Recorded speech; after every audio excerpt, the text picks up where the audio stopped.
5 Buddhist teachings to break free from toxic relationships. Have you ever felt trapped in a relationship that drains your energy, silences your joy, and leaves you questioning your own worth? Toxic relationships can take many forms: romantic, family, friendships, even at work.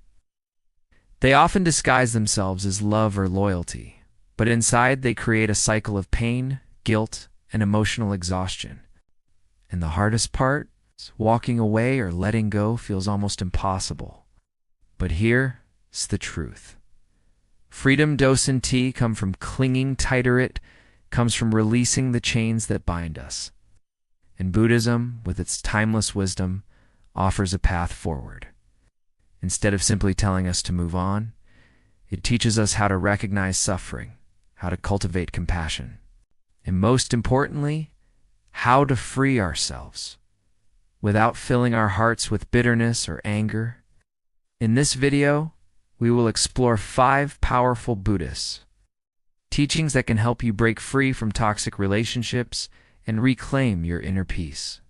These are not abstract theories. They're practical steps that you can apply to your daily life, guiding you to let go of attachments that cause suffering, to heal the wounds of betrayal, and to rediscover the strength and clarity that has always been within you. So if you're ready to step out of the shadows of toxicity and into the light of freedom and peace, stay with me until the end, because these 5 teachings may change the way you see yourself, your relationships, and the true meaning of love. Teaching 1, Mindfulness. Seeing toxicity clearly. The first step to breaking free from a toxic relationship is awareness. In Buddhism, this is called sati mindfulness, the practice of seeing reality as it truly is. Why does this matter? Because when you are deeply entangled in a harmful relationship, your vision becomes clouded. You might normalize mistreatment, excuse manipulation, or convince yourself that enduring pain is a form of loyalty. Without awareness, suffering becomes invisible, and invisible suffering can never be healed. Mindfulness invites us to pause and observe our thoughts, our emotions, and the subtle dynamics of the relationship. Instead of reacting automatically or ignoring the red flags, we train ourselves to simply notice. When I speak, do I feel heard? When I share my joy, is it welcomed or dismissed? When I make mistakes, am I met with compassion or punishment?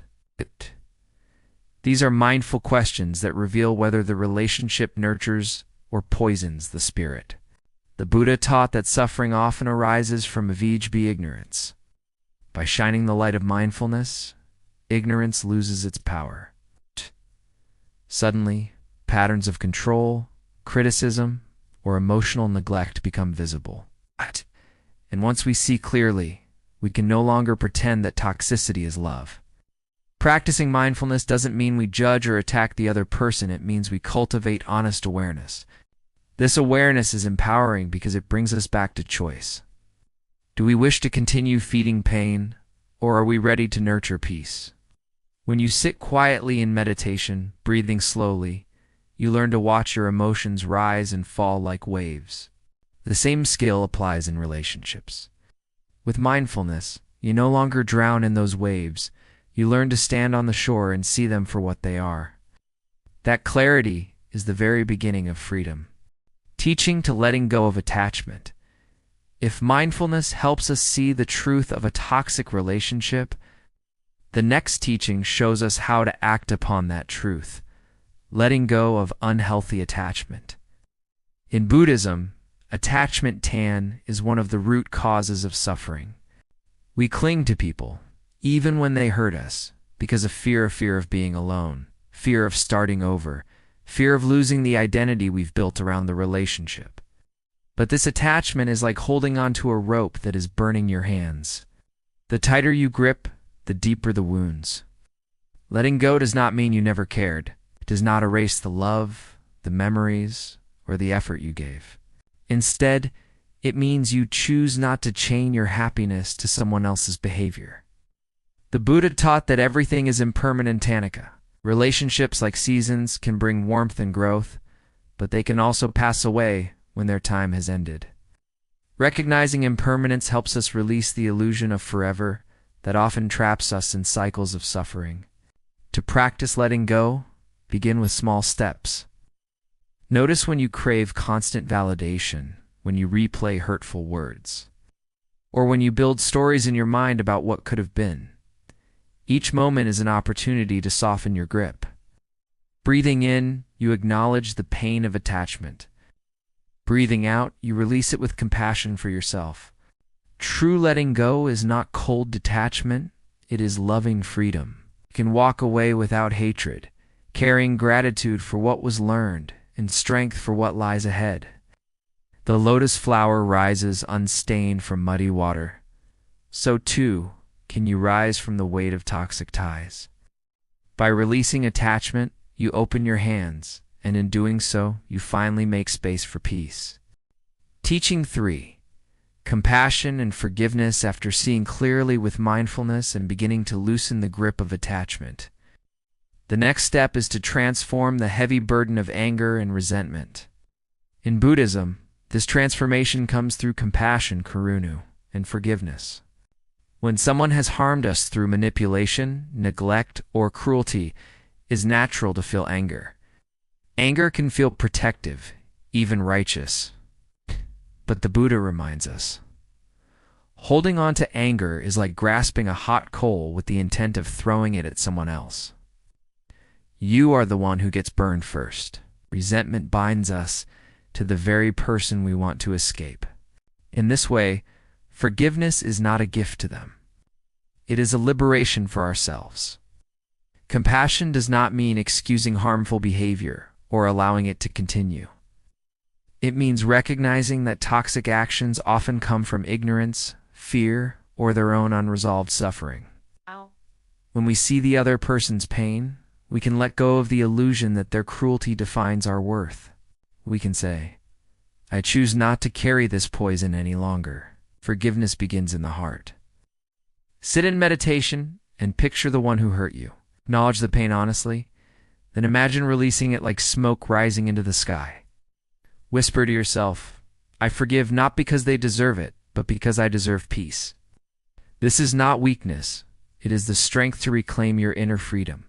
By cultivating compassion, you protect yourself from being hardened by bitterness. By practicing forgiveness, you step out of the cycle of hurt and into the possibility of healing. Toxic relationships may leave scars, but compassion ensures those scars become symbols of wisdom, not chains of hatred. Teaching for transforming loneliness into strength. One of the greatest fears that keeps people trapped in toxic relationships is the fear of loneliness. We cling to what harms us because the thought of being alone feels even scarier. But Buddhism offers a profound shift in perspective. Loneliness is not a curse, it can be a powerful teacher. The Buddha himself often spoke about solitude. He described the practitioner who walks alone like a rhinoceros, finding peace and clarity in stillness. Solitude is not emptiness, it is spaciousness. It gives us room to rediscover who we truly are, without the constant noise of another's judgment or control. When a toxic relationship ends, the silence that follows may feel unbearable at first. Memories echo, doubts creep in, and a sense of loss weighs heavy. Yet this is the fertile ground for transformation. Like a field left fallow, your inner life now has the chance to renew. Instead of rushing to fill the void, you can learn to sit with it, to breathe into it, and to see that the quiet is not your enemy, but your companion. Through meditation, you begin to notice the beauty of your own company, the way your breath sustains you, the way your thoughts rise and pass like clouds. Slowly, loneliness turns into self-connection. And in that self-connection, you find strength. The realization that your happiness does not depend on someone else's presence or approval. When you embrace solitude, you reclaim your power. No longer do you accept chains simply to avoid being alone. Instead, you discover the freedom of standing firmly on your own, rooted in self-trust and inner peace. What once felt like isolation now becomes liberation. Teaching 5 Equanimity, Finding Balance and Freedom. The final teaching is equanimity, the balanced state of mind that remains steady no matter what storms arise. When we leave a toxic relationship, our emotions often swing wildly between relief and regret, anger and longing. Equanimity is the wisdom that allows us to find calm in the middle of these waves. Equanimity does not mean indifference, does not mean you stop caring or feel nothing. Instead, it means you cultivate a mind that does not get pulled into extremes, neither clinging to the past nor being consumed by resentment. You stand in the center with clarity and peace. The Buddha taught that life is filled with the 8 worldly winds: gain and loss, praise and blame, pleasure and pain, fame and disrepute. When we are unbalanced, these winds toss us around and we suffer. But when we practice equanimity, we anchor ourselves in the deeper truth that no external situation, no toxic person has the power to dictate our peace unless we give it to them. To practice, begin each day with a simple reflection. May I accept what comes and let go of what goes. Breathe in calmness. Breathe out tension. When memories of the toxic relationship return, instead of fighting them or drowning in them, observe them with a gentle smile, as though watching clouds drift across the sky. Equanimity frees you from being a prisoner of your past. It gives you the strength to step forward without fear, without bitterness, and without illusion. In this balance, you are no longer defined by toxicity.